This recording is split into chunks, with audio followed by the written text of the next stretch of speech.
We think women need to talk more openly about money because money really matters. It shouldn't be embarrassing or confusing. Join the conversation. We'll be discussing a whole range of topics which will help you get comfortable with your finances. Money Matters. Brought to you by AJ Bell. Hello and welcome back to the AJ Bell Money Matters podcast. I'm Danny, and this week's pod is all about investing in property, buying a house or flat and doing it up to increase its value, either to make a nicer place for you to live in so you can then sell it maybe and take the next step on the ladder, or because you want an income property to rent out. Now, I have to confess, this is something that I have absolutely no expertise at all. I bought my first house when I was 29 and I'm still living in it. And we have done quite a bit to increase its value to us, but that has been more about livability than financial gain. So I was having a good long chat with the Money Matters team, and I was actually blown away by how many of them had bought and sold multiple properties. They are, properly into this stuff, including my co-host today, Sarah Coles. Sarah, I'm so glad you're here. Yeah, lucky someone who's randomly moved around a lot is here to talk about property. But yes, it's lovely to be here. Although I have to say, I'm not an expert at sort of flipping properties. So my approach has been sort of to arrive, add value, and then leave. And I'm, I have done quite a fair amount of things. So we bought a Victorian flat, which someone very kindly just ripped out all the nice Victorian features. So we put those back. I've opened up a kitchen and a dining room by knocking a wall down in the world's smallest space. That wasn't actually enormously planned. I got home one day and my partner had taken a hammer to the wall without any planning, or so it was an interesting project. More recently, I've done like a complete renovation of the property I'm in at the moment. Although I think maybe I might have spent a little bit too much this time around. How did you get interested in that then? I love housing shows. I'm absolutely obsessed. There's an Australian program called The Block where they renovate, entire blocks, and they spend an absolute fortune. And I can just watch those for hours on end, and imagine that I could be good at it, but I really don't think that I am. How did you get involved? Well, I come from a family of kind of DIY property improvers. I mean, it's not through any kind of, I suppose to make money, my family, they do it just through necessity. So some of it's in the blood. But it's just really kind of how what life throws at you. I think is probably really common amongst most people that you don't really see yourself as a property improver, but you kind of arrive somewhere. And I think the first thing I did with the Victorian property, that was all ridiculously romantic, where I just thought, oh, I wanted to put it all back how it was. So that was just a bit of maybe youthful romance. And I think more recently, so knocking down that wall between the kitchen and the lounge, that was really because it's the world's worst kitchen. It had an incredibly sort of corridor vibe. It was one of those, you can open the fridge, but you can't walk in, or you can use the oven, but you can't, move.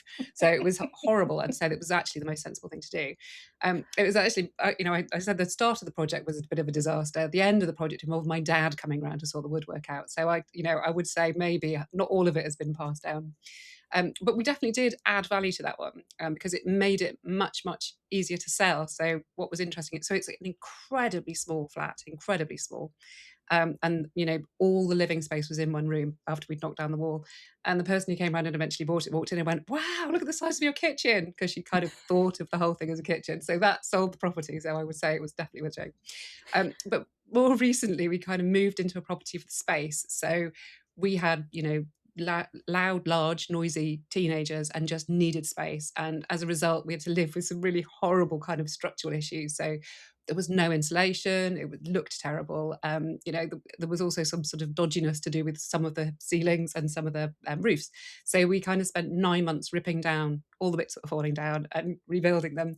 And I decided, in my wisdom, to redecorate the whole thing on my own. Which, it's not a period property. So it's got nice low ceilings. It doesn't take that long. But oh my goodness, I massively underestimated how long it was going to take. Well, we've got an 1850s end terrace, so you can imagine the rooms that the ceiling height is very low, which means that we can do things quite easily. Although we've got beams on the ceiling, which mean that you've got to mess about. And we did a lot to it when we moved in because it didn't have central heating or double glazing or anything like that. So we have made changes.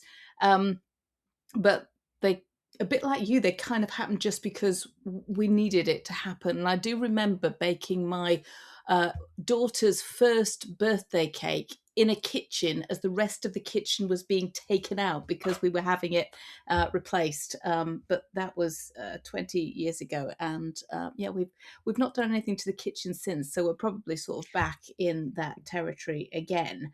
But it was great that you were coming to do this because there's also an awful lot of personal finance involved when we're talking about property.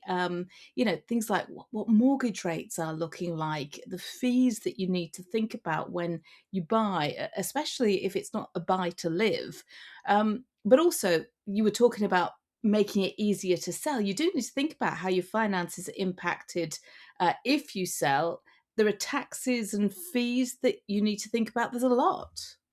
Yes, yeah, there's loads to consider. And I know that you and Charlene were talking about the difficulties being faced by a lot of first-time buyers last time. And I actually, looked at the figures quite recently about asking prices and selling prices around the country.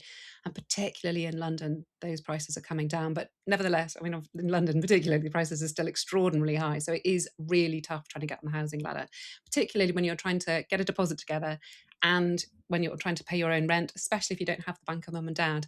And of course, on the flip side, you might have the bank of mum and dad, but they may be running dry because, it's so much pressure to try and help your kids. Let's start there, shall we? This is a song I know very well. I was talking last week about some of the changes that are happening that means that lenders are actually now able to offer first time buyers bigger mortgages. And I always feel guilty when we talk about this because when we bought our place, we had a no deposit mortgage, so 100% mortgage. I'm not sure how we would have done it without it. And house prices were incredibly low by comparison. But the changes that have been made recently could make a huge difference to people, maybe speed up their ability to get on the housing ladder. Yeah, so I think it reflects really, you're talking about that affordability. It's the sort of how many times salary that you need to borrow. And obviously, because house prices have risen so much and much more so than wages, although terribly recently, it does mean that people are having to borrow bigger, what's known as multiples. So part of these changes means that people will be able to actually borrow bigger multiples. So they sort of up to 6 or maybe even 7 times what you make in a year. So it will actually help people borrow the amount that they need. But there are going to be really strict criteria. And that's one of the issues, really. If you're sort of starting out, if you're a little bit younger, there are sort of problems that people can run into early on in their financial lives. And, you really need to be clearing those up before you go anywhere near them because you need a good credit history. So it means things like having limited credit card debt and loans, and also really being very regimented about making those repayments. It's actually so much better to borrow and repay and show them that you can do this than it is to never having borrowed at all. So actually, don't worry if you've got debt. It's just a question of making sure you're managing it really well. I mean, there's lots of other bits. So you've got to have a regular salary, which obviously is a bit difficult if you're self-employed or if you're on some sort of, 0 hours contract. You also need a salary that's big enough to qualify for specific mortgages, which obviously depends on the borrower and the lender. But for sometimes, if you're gifted a deposit, you're then stuck because you still can't borrow because you can't pay you don't have a big enough salary for it to be affordable. You also need an acceptance to borrow at a certain interest rate. So that's usually for 5 or 10 years rather than 2. So they're looking for you to have that fixed rate for a bit longer. And you need those savings to offer a deposit, which I know we talk about the bank of mum and dad. I mean, there are actually some of those low deposit mortgage have been making a bit of a comeback, which has been really positive for a lot of people. But then obviously when you're looking at areas where prices are coming down, you know that you're taking on a risk if you take those mortgages. It's not necessarily a risk that's going to come to fruition if you're in it for the long term. So if you're buying a property that you'd be happy with for a long term. But we know from periods in the past where prices have come down that people have thought, well, I'll buy a nice starter home, maybe a 1 bed flat, and when we have kids, we'll buy another house. And And then obviously they end up in that house a lot longer than they expect to. And then they can end up having to, I know people who've ended up sort of sleeping on the sofa so the kids can have the bedroom. So it's not, it's not a foolproof plan to say we'll stay here forever. And also, you need to think about what's going to happen when you come to the end of that first mortgage. So, as I said, it's kind of tends to be 5 or 10 years, but you really think about what will happen if your circumstances change. So, lenders can be a bit more picky if the kind of the economic outlook takes a bit of a turn for the worse. Also, rates can rise. So you need to think about how you'd be able to afford it if rates were a bit higher. And of course, you've got personal circumstances like losing a job or having to take time out to care for people. So it does really help to have that emergency savings cash buffer that can come into play if your circumstances change, just to make sure that you can keep paying the mortgage. And with house prices in some parts of the country incredibly high, I know that there is sometimes this maybe romantic notion that you can buy a fixer-upper and you can make it really nice and then you can make loads of money on it. But and we were going to be talking to Renovate with Emma, I should say, because we were talking about it at the end of last time's pod. Unfortunately, she's had a family emergency, so we will get her back on at some point because she's made a business of taking rundown properties and doing them up. And she's now a very successful lettings agent working in Scotland. So she's got some great stories, which we will bring her back on to talk about. But if people are thinking about buying a fixer upper, what do they need to be wary of when they're looking at properties that maybe need some work? Yeah, so you tend to find out about these things after something's gone wrong. So I know people who've bought fixer-uppers and done the work and then discovered the problems a bit further down the line. So rather than the happy story of someone who's invested and made a load of money, I can tell you all the stuff that can go wrong. So it really, a lot of it depends on, are you going to live there or are you going to rent it out? And, if it's somewhere you're going to live, so do you want to live there? So, you look into things like, what's the crime like there? What are the schools like there? What's the transport like? And, it's no point having absolutely bang up the right house in the wrong place. And you also need to kind of give that some longevity. So think about what's going to happen next. So if you're on the cusp of, I don't know, having kids, right now, schools might be the last thing on your mind, but it really, you blink and you'll miss it. You'll be 5 years down the track and you'll be looking at schools. So just look that little bit of future proofing when you kind of look ahead. The other thing is to look at what kind of work needs doing, and is it reasonable to try and do it yourself, or are you going to need some experts? So this time around, I opened it up. Last time I opened it up, I took down a non-supporting wall, did it all on my own, all great. This time I took down a supporting wall and had to get professionals in with steels and cranes and all that malarkey, and it's much, much, much more expensive. So it's looking at that kind of work that needs doing, and get an actual quote. So what can happen is you have this notion, you think, right, well, I'll look roughly at what these sorts of things might actually cost. And then you kind of have it in your head as being, well, I've got that money set aside from that and that'll cover it.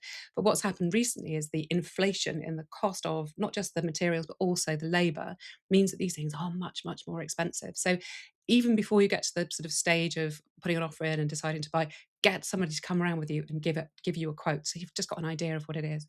And the other big variable is, will you be able to stay there when the work's being done, or will you have to move out? And if you have to move out, you're back into the horrendous rental market. And often you might think, well, it'll only take me 6 months to do it. Well, can you rent locally for just 6 months? Or are you going to run into difficulties of either really expensive short-term lets or having to rent for longer? So there's a cost associated with that, and it's really worth kind of factoring all of that in as well. And then the last thing is, actually, what do you want to end up with? So it has to suit you, obviously, that's the most important thing. But we all have sort of things that we consider priorities. And one of the common things people talk about is, do you take out a bath in a family bathroom? It's things like, will someone come along and will it put off everybody who wants to buy it because you've done something that's so specifically you? Now, it won't necessarily stop you doing it, but it might mean that further down the track, if you want to sell, it might make sense to kind of, have some undoing going on. But I think, sort of when you're looking at kind of widely like that, I think you get a good picture of the process, what's going to happen, how's it going to be, and how much is it going to cost you as well. That's really interesting because having had our gutters done recently, which was all outside and happened very quickly, but then the scaffolding stayed up for a week afterwards. You sort of think, well, if it's indoors, how do you cope with that, particularly if it's an entire house? And as a parent, I'm sort of thinking if my kids ever did that and had to come home for 6 months, that would be another time when they would be demanding the bank of mum and dad. And I suppose if you spend a huge amount of cash on a place, but maybe the area is still a bit of an up and coming area, um, there is the possibility that you could put way more in than you can actually get out. Yes, that is always something to consider. So what they tend to talk about is a sort of ceiling price for the road. So you can go on to all these sort of, property selling websites, and that will show you what properties have sold for recently in your area that are a bit like yours. So you'll be able to kind of get an idea of the highest possible price that you might get for your home. Obviously, it's all a guesswork, and because these are asking prices, so you never know what they might actually sell for. But really sort of look for what's the maximum. So add up what you spent on the property and what you're going to spend doing it up, and that is the ceiling price, and that's really what you should try not to go over. Um, and what tends to happen is that you get mission creep. So you'll start and then you'll go, oh well, it's a little bit like, I understand, plastic surgery, where you get your nose done and you think, oh, my lips need a bit of work. It's the same, you get your bathroom done and you think, oh, the hallway looks terrible. So you kind of, I think it's careful of mission creep. Be really sort of focused on, actually, maybe I ought to build some contingency into that kind of thing. So you think, don't spend right up to the ceiling price. Think, if I have to about 10% lower than the ceiling price, I've got room for the unexpected, and also I've got to be really tight about mission creep and make sure it doesn't happen. And I'm guessing if you're doing up a home that you're planning to live in for a longer period of time, there is then the potential that you might be like, well, it doesn't matter. I can spend as much as I want. I can have that really, really, really expensive tile. I can have granite in the kitchen. I can have a sauna in the bathroom. Forget the bath. I'm not bothered about that. And then potentially you don't get the money back that you've invested. And maybe you might be better investing instead, particularly if you're looking at your home as an investment. Yes, I mean, I think it's so common. People just do exactly what you've talked about. I think you need to know that, obviously those people who've owned property for a long time know that house prices fall because they've experienced it. If you're kind of relatively new to the property world, it can be a sort of theoretical possibility, but you don't really think it's going to happen. But there will be periods when house prices don't rise, and at the moment they're rising incredibly slowly. So you cannot rely on increases in the price of the value of your home to sort of make up for an overspend. I think you've got to be kind of realistic. It doesn't mean that you're not allowed to overspend. That's fine. It's your home. You can do what you like with it. But what I would really recommend is, so if you're going in and you're looking at these expensive tiles and expensive taps and all the rest of it, price them up, and then price up something that you quite like. And then go away and think about it. Because we did that with some windows, and we went away and thought about it, and we realized we were just being ridiculous. There was no need for expensive windows, because really, once you've got them up, you never look at them, you just look through them. So so it's worth taking your time with that sort of planning process to make sure that you're not being kind of seduced into, as you say, gold taps or whatever it is. But yes, you kind of need to look at these things in the round as well. So there's a lot of emotion tied to a house and a house renovation and all the rest of it. And there's a lot less emotion attached to things like ISAs and pensions. So you can get carried away and you can sort of think, this is a really big focus and it's my dream and all the rest of it. But if you're neglecting those other parts of your finances, that can be really dangerous. And you can find yourself further down the line. You might be retiring with a small pension that you can't afford to stay in the home that you spent all this money doing up, because you can't afford to maintain it. So it's really important to take that step back as well and think, I need to keep sort of putting money into these long-term other aspects of my finances. It's kind of adding to all the pots as you go along, rather than pulling out all the stops for a property and then finding yourself falling short in other areas later.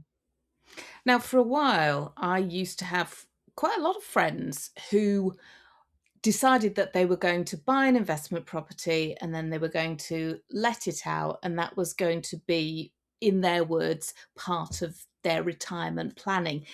People seem to be doing that less now, maybe because there have been some changes, maybe because mortgages have been particularly high. But if you are buying a property as an investment property, are there specific things you need to think about beyond just, you're buying a home to live in? Yes, I mean, there's so many, but I can do a really whistle stop tour. So, the very first thing is the actual property that you buy is totally different. because you're not looking for something. I mean, I know someone who, got a beautiful period property that costs a fortune to maintain, and they got a really horrible, ugly 1970s flat, which is a doddle to maintain, and they totally regret buying the nice one because they realise that it is a much better return on the cheaper property. So don't think about it as being something that it's a totally different buying process. Don't think of it as something you've got to like. And then you need to think about the finances. So think about the mortgage rate. So, it's not just what's the mortgage rate right now. It's also what they might be in the future. So the one thing to bear in mind with buy-to-let mortgages is they tend to be more expensive than typical mortgages. Sometimes they're not, sometimes they're cheaper.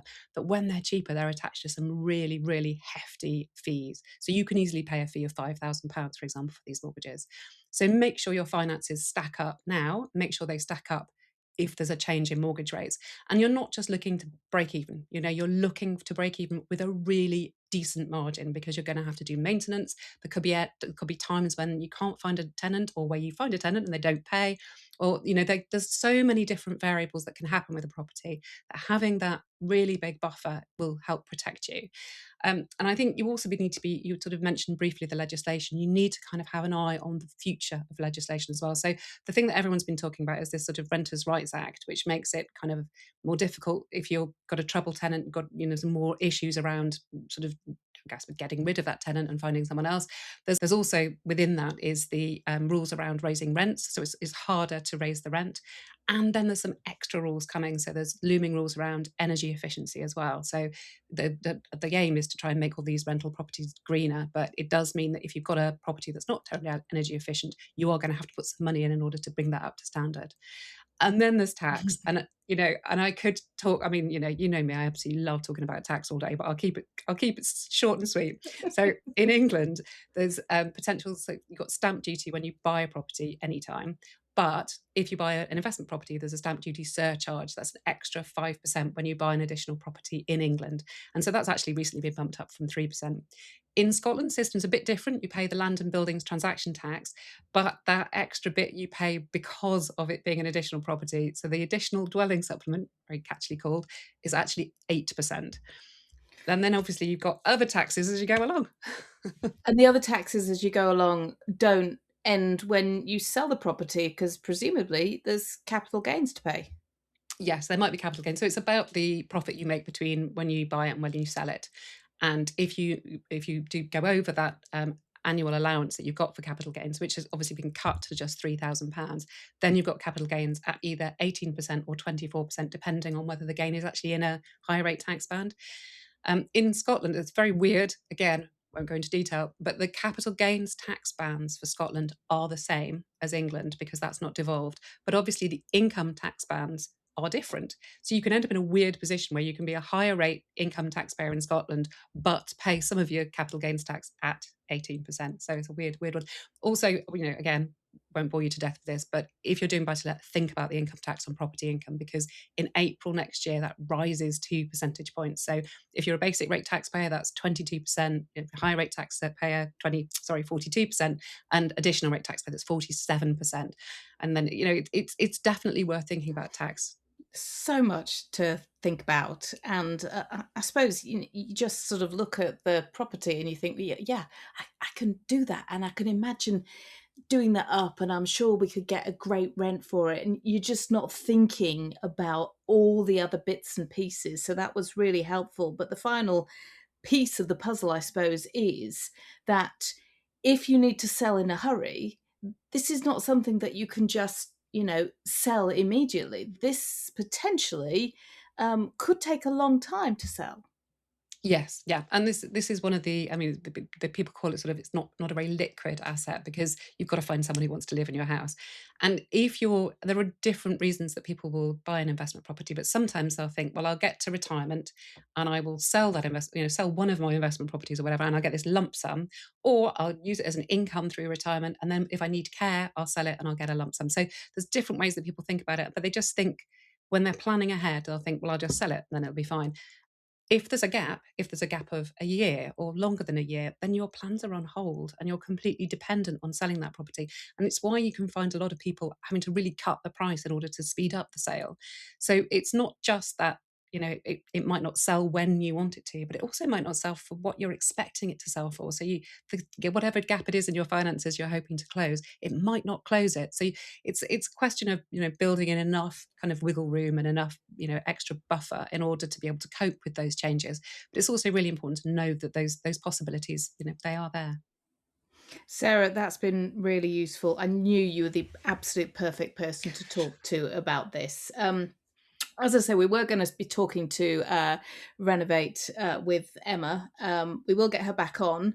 Normally, this will be the point where I would ask you for a financial confession, but I feel that is not fair. So instead, I thought I would share a dilemma that I am currently facing. And that is my husband has just turned 60. And he's just taken a chunk of his pension. He wants to retire sooner rather than later. We need to get the kids through university, but that's entirely other matter. But he had a tax-free lump sum and he's paid off quite a chunk of the mortgage because he doesn't want to have a mortgage when he's retired. Understandable, completely understandable. Except I would like to extend, and I am a little younger than he is, and I'm sort of thinking, well, yeah, I can pay the mortgage for another 10 years or so and increase the mortgage and get my sunroom and get my walk-in wardrobe. And it's what do you do? Do you just go with the fact that you've got a very low mortgage, possibly about to be paid off, so you can travel the world, or do you extend so you've got a bit more room for when the kids come home? Yeah, it's such a difficult one. That is a really tough dilemma. I think it's one of those very long conversations to have over, I imagine, many, many weeks with your partner, because there are some people for whom having a small mortgage is such an important part of their retirement that they can't, the stress of having a mortgage in their head hanging over them is it's just emotionally too much to handle. But similarly, who doesn't want a sunroom but a walk-in wardrobe? I think it's a really tough call. Throughout, my approach in my life has always been that I have lots of people relying on me, and therefore I want to have the freedom that comes with having a small mortgage. So that has always been kind of my priority. So I think it's one of those, it boils down to what's your priority, what's his priority, and then for whom is it going to make the most difference to get their own way? And that, I suppose that's the same in any question, in any marriage. You see, as this conversation goes on, I'm seeing visions of my sunroom gradually disappearing, and I think I'm just going to have to make do with the square footage that we have. But look, thank you so much for your time. Don't forget, all of you can find us on socials at AJ Bell Money Matters on Instagram, Facebook, LinkedIn, and do also check out our Women and Investing Hub on the main AJ Bell website for loads of articles from the team, including Sarah. And if you sign up to our newsletter, you'll always know what's coming up, which includes us rocking up at the Great North Run in a couple of weeks. Do come and say hi. Sarah, thank you so much for helping you with this one. Oh, it's been my pleasure. It's convinced me actually that I'm never going to do another knocking down of a wall ever again. It's just reminded me of the dust and the pain and the hell. I will hold you to that. And, maybe in a couple of months' time, you'll be coming and this will be your dilemma. Do I take down that wall? I think in the next couple of weeks, we've got all sorts coming up for you. So do make sure that you like and subscribe wherever you listen to this podcast. We're going to be digging into cash ISA changes that are on the way, cash alternatives you might want to consider for your stocks and shares ISA. Plus, we're going to be talking about pensions and the pension smile, which sounds friendly, but is actually all about how we take our pensions, a lot at first, then steady, then maybe more at the end. So, as I say, if there is a topic that you would like us to tackle, do drop us an email as well, hello@ajbellmoneymatters.co.uk, or messages on socials. But for now, thanks for listening.